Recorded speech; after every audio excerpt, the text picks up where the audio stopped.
Hello and welcome to Middle East Matters on France 24. I'm Delano D'Souza. Coming up on the show this week, Turkey's April referendum draws closer, and President Erdogan has been taking aim at European leaders for blocking political rallies on the continent. With Palmyra back in the hands of the Syrian government, we take a look at how the historic city was destroyed by Islamic State group militants for the second time. And it's been dubbed a tragedy of waste. We focus on how Jordan is grappling with increasingly strained water supplies. But first, the war of words between Turkey's president and European leaders is heating up. Recep Tayyip Erdogan lashing out after political rallies were banned in numerous cities across the EU. The Turkish diaspora on the continent stands at some 4 million, and Erdogan is trying to get them on board to back his referendum planned for April. It aims to expand the powers of the Turkish president, with Erdogan publicly clashing with the German Chancellor and the Dutch Prime Minister recently. What exactly is he trying to achieve? Ellen Gainsford finds out. As the referendum in Turkey draws nearer, President Erdogan is ramping up the rhetoric. He's hoping to change the constitution, expanding his executive powers. Taking the campaign to the Turkish diaspora, he's organised rallies across Europe. But both Germany and Holland refuse to allow these unsanctioned political gatherings, sparking a crisis in Turkish-Europe relations. When we call them fascists, when we say Nazis, Europe gets uncomfortable. They rally together in solidarity, especially Merkel. But you are currently employing Nazi measures, targeting my Turkish brother citizens in Germany and my brother ministers who went there. For this specialist on the region, the Turkish president is playing politics, stirring up disputes abroad to distract from his domestic difficulties. There's a lot at stake in the Turkish referendum for Erdogan. For now, despite methods using the state and the media, the yes vote isn't certain to win.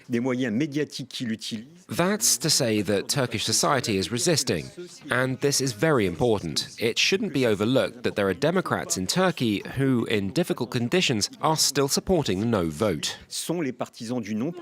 Opponents of the constitutional reform fear the authoritarian direction Turkey is headed in, and some recent polls are predicting a victory for the no voters.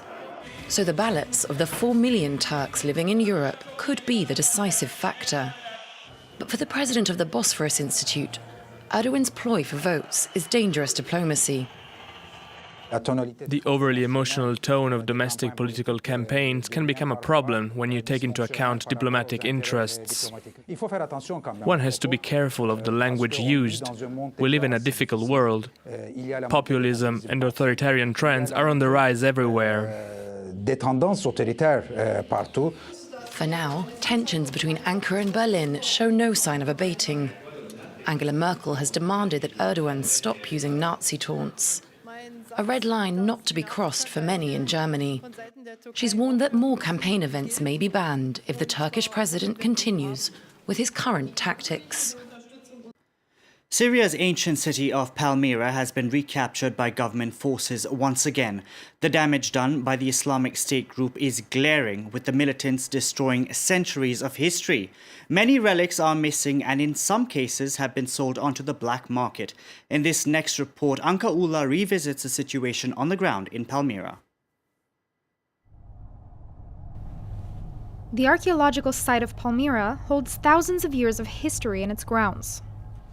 But after 2 occupations by the Islamic State group, this is all that remains.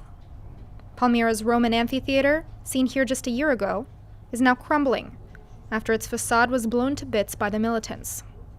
And the world-famous Tetrapylon has been reduced to a pile of rubble.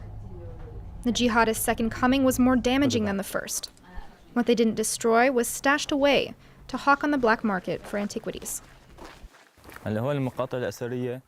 These are the antiquities that they put inside this building, which served as their headquarters and also as a warehouse. There are others inside, like this one, which they left in the middle of the hallway. It looks like it was ready to be shipped. Antiquities trafficking has historically taken place during wartime, but it hasn't reached the current magnitude since the end of World War II. Author Leyla Mignano spent 8 months in Syria and on the Turkish border studying the effects of the Islamic State occupation on Palmyra. She said it's very difficult to gauge how much revenue the group actually makes from antiquities trafficking. When you need to sell an antiques, you need an expert to establish a price. You need an archaeologist, you need a finance expert, you need a different person to establish the real price of the antique. And the problem is that Islamic states have real difficulties in finding that type of expert. That's why they decide to start delivering a permit. Most of the money the Islamic State makes from antiquities actually comes from selling excavation permits to locals. A January 2016 report from the UN Security Council showed more than 25% of all archaeological sites in Syria had been looted by all sides since the start of the conflict. Given the scale of the looting, many experts say the most valuable items are likely being stored by criminal organizations outside Syria, waiting to be sold. One of the largest trafficking arteries is found in Turkey. The UN's cultural agency UNESCO and Interpol have been working there for years to track the activity of antiquities smugglers. It's a huge catastrophe. These rare objects are the ones most often pillaged. For example, you have things of great value, like an Aramean statue in bronze and gold. It was stolen and taken to Beirut, and now we don't know what became of it. Nobody knows where it is. Unfortunately, that golden statue may never be seen again. Many of the more valuable gold and bronze items are melted down by traffickers, who find raw materials are easier to sell on the black market. Next to one of the driest countries in the world, aging infrastructure and the influx of Syrian refugees is placing additional strain on water supplies in Jordan. According to experts, the scarcity is only set to get worse. This as billions of liters never end up reaching taps in households, but gush out of broken pipes instead. The crisis has been dubbed a tragedy of waste. Jordan faces a water shortage crisis. The influx of Syrian refugees into one of the world's driest countries has put additional strain on the water supply. Everyone must struggle for their share of this vital liquid. We have to pay cash for water and electricity. I get my water bill every 2 months, and if I don't pay, it stops. There won't be any unless I pay for it. So I have to find any job to make money. Jordan's residents have access to 123 cubic meters of water a year. According to the UN, anything less than 500 millilitres per capita means the country is suffering an absolute scarcity of water. Authorities are finding it hard to provide citizens with even the bare minimum. We are now serving Jordanians with this amounts of water, around 70 liters per capita daily on an average level. Syrians have increased the demand in Jordan to water around 21%. Initiatives like the country's largest irrigation canal system, the King Abdullah Canal, as well as dams, can't keep up with the surge in demand for water. Despite its environmental impact and sky-high costs, desalination is increasingly being seen as the only answer to Jordan's shortages. Desalination is the future of the water sector, in my opinion. This is where we can have always a continuous water supply, because eventually the groundwater will diminish, will be lost, because again, with the over-abstraction of water, this is going to happen. Water shortages have been causing increasing tensions in the Middle East. A 4-year drought, which ended in 2010, was one of the factors behind the current Syrian civil war. Further tensions are expected as the wells of the region dry. We head to Iran next, to one of the most important contemporary art collections outside Europe and the United States. Since the Islamic Revolution of 1979, these works have been kept hidden in the basement of the Museum of Contemporary Art. They include paintings originally acquired by the country's last empress, Farah Diba. Now, some of the collection has been placed on exhibition. France 24's Mariam Pirzadeh and Josh Vardy went to take a look. One of Iran's best-kept secrets. Hidden treasures of contemporary art that hundreds of Iranians will now be able to experience. All the greats are here. Andy Warhol, Paul Gauguin and Pierre Soulages. These art pieces were all bought by Iran's last empress, Farah Diba. But since the establishment of the Islamic Republic 38 years ago, they've been hidden away in the basement of the Museum of Contemporary Art. A rare opportunity for the public to see some of them. Not all Iranians have the chance to go to galleries around the world and perhaps see a Gauguin, for example. But they are right here in Iran.